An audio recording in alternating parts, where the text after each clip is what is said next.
इंदौर के बहुचर्चित 14 लाख लूट मामले में पुलिस द्वारा तमाम बिंदुओं पर जांच पड़ताल करने के बाद जेल में बंद दोनों ही आरक्षकों को जांच के बाद बर्खास्त कर दिया गया है। तो वहीं तमाम बिंदुओं पर उनसे जवाब तलब किया जा रहा है, जिसमें उन्होंने स्वयं के पास से रुपए बरामद नहीं होने के चलते बचाव पक्ष में अपनी बात जांच में रखी थी, लेकिन वरिष्ठ अधिकारियों द्वारा मुख्य आरोपी मानते हुए दोनों आरक्षकों को बर्खास्त कर दिया गया है। दरअसल मामला चंदननगर थाना क्षेत्र का है, जहां पर एक बस चालक के माध्यम से बस में रखकर इंदौर के व्यापारी द्वारा अहमदाबाद के व्यापारिक कन्हैया लाल के पास पहुंचने के लिए दिए थे, लेकिन इस दौरान आरक्षक दीपक यादव और योगेश सिंह नामक दोनों पुलिस आरक्षकों द्वारा बस चालक से 14 लाख के पैकेट हवाला का पैसा बताते हुए अपने पास रख लिया था। और बताया जा रहा है कि इन दोनों आरक्षकों को जफर नामक एक व्यक्ति ने जानकारी दी थी कि बस में रुपए जा रहे हैं, जिसके आधार पर ही दोनों आरक्षक बस के ड्राइवर से रुपए लिए थे। जब रुपए अहमदाबाद नहीं पहुंचे तो इंदौर के व्यापारी ने थाने पर शिकायत की और पूरे मामले का खुलासा हुआ। परत दर परत खुलती गई और दोनों आरक्षकों के साथ ड्राइवर और सूचना देने वाले जफर सईद, जिसके पास रुपए बरामद हुए थे, उन दोनों व्यक्तियों को भी पूरे मामले में आरोपी बनाया गया है।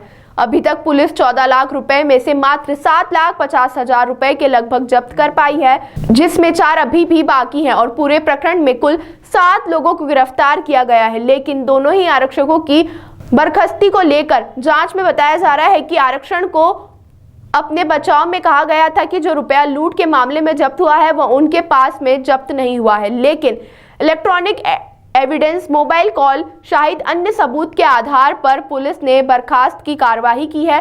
तो वहीं अधिकारियों का कहना है कि दोनों ही आरक्षक जहां पर तैनाती थी वहां पर नहीं थे और जब उन्होंने बस से 14 लाख रुपए बरामद किए थे तो उन्होंने वरिष्ठ अधिकारियों को इसकी सूचना नहीं दी थी। और भी कई तथ्य बताए जा रहे हैं। थाना चंदननगर में गत दिनों एक बस से पार्सल से कुछ पैसे यहाँ की एक व्यापारी भेज रहे थे, लगभग 14 लाख रुपए थे, और उसके बाद से बस ड्राइवर ने उन 14 लाख रुपयों के छीनने की जानकारी पुलिस को दी थी, जिस पर से संबंधित धाराओं में प्रकरण पंजीबद्ध किया गया था। और प्रकरण की विवेचना के दौरान ये उसमें 7 लोग लगभग गिरफ्तार हुए थे।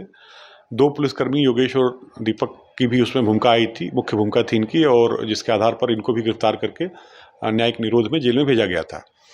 इस पूरे प्रकरण की जांच के लिए एसीपी अन्नपूर्णा को निर्देशित किया गया था। उनकी जांच रिपोर्ट में ढेर सारे आरोप इन दोनों आरक्षकों के विरुद्ध पाए गए, प्रमाणित पाए गए, और जिसके आधार पर इनको शोकॉज नोटिस दिया गया था। इनके जवाब का अध्ययन किया गया है और संपूर्ण घटनाक्रम को देखते हुए और इसकी गंभीरता और इसमें शामिल जो नैतिक अधोपतन है उसको देखते हुए आज जो है दोनों आरक्षकों को मेरे द्वारा बर्खास्त कर दिया गया है। सर, जो इनको शोकॉज नोटिस दिया गया था, इनमें जवाब मांगा है, तो इनकी तरफ से कुछ अलग प्रकार का जवाब दिया गया? इन्होंने जवाब दिया था और जवाब में बोला था कि चूंकि इनसे कोई धनराशि जब्त नहीं हुई है, इसलिए जो है ये लोग शामिल नहीं हैं, और अपने उन्होंने कहा था इनको झूठा फंसाया गया है। लेकिन पूरे प्रकरण की जो जांच एसीपी के द्वारा की गई थी उसमें इनकी संलिप्तता पाई गई है और प्रकरण में भी इनके खिलाफ एविडेंस पर्याप्त मात्रा में पाए गए हैं।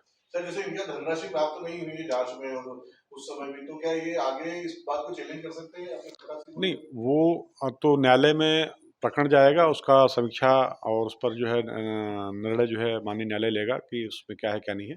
लेकिन इसके अलावा भी और भी कई चीज़ें हैं, मतलब जो आरोप इनमें लगाए गए हैं। इसके अलावा उन्होंने वरिष्ठ अधिकारियों को सूचना नहीं दिया था, इनकी जानकारी मिलने के बावजूद ड्यूटी कहीं थी, कहीं कुछ और कर रहे थे। ऐसी कई चीज़ें हैं, एक लंबा ढेर सारे उसमें आरोप पाए गए इनके ऊपर प्रमाणित, जिसके आधार पर बर्खास्त किया गया है।